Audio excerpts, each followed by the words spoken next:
Okay, so let's start with the Fool card. Now, the Fool is usually depicted as a young person, sort of at the edge of a cliff with a little dog, and they're very carefree and they're very open, and it almost looks, they're looking up in the air, there's not much focus.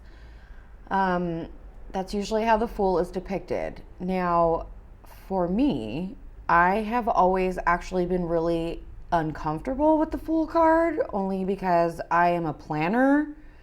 I'm really actually pretty uncomfortable with the idea of jumping off of a cliff. So when I was making this deck, and I looked at a bunch of different paintings to try to figure out what my Fool card would be, there was a bunch of different options, and then I found the Fool that we see here. A little bit of history about this painting is that this painting's name, her name is actually Fanny. And it's a painting by Frank Buxer. And I like the idea, I like the idea that the title of the painting is Fanny. So I just thought that that was, kind of funny, and it kind of gave me more of a connection to the Fool card because like I said, I'm not super comfortable with the Fool. So in this card, I feel like Fanny is looking right at me. Most Fools are kind of looking off into the air, and they don't look right at you. So the fact that her focus is looking directly at me, it almost gives me that feeling of like she might not be comfortable jumping off the cliff either, which is why she's laying down and she's really kind of stuck to the earth. So it almost gives me that feeling of trust, which is actually one of the key words that I chose for this card.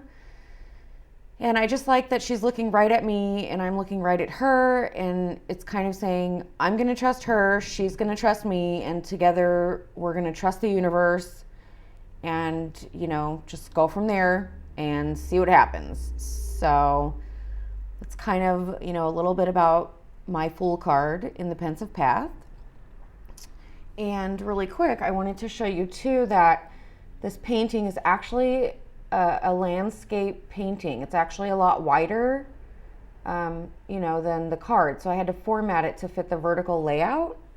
And I'm just going to show you here, actually, so we can compare the original painting, which I think is pretty interesting. So this is actually the original.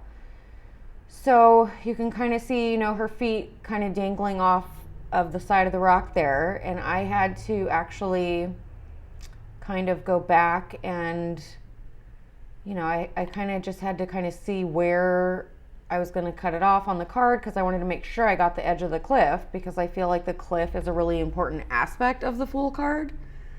So this is the original, and then this is Reese editing it into a tarot card. Another thing that you might notice on this card is that it is actually not numbered. There's actually not a number 0 on this card, and that is intentional. Through my own practice and research, I've come to regard the Fool as being the universal significator, in that each one of us is the Fool on our own journey. So at any time, we can remain the Fool indefinitely,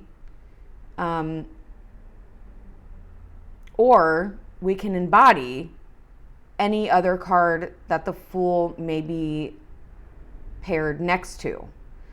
So that way, it's really not a designated number card, because it represents us, like it is the universal significator.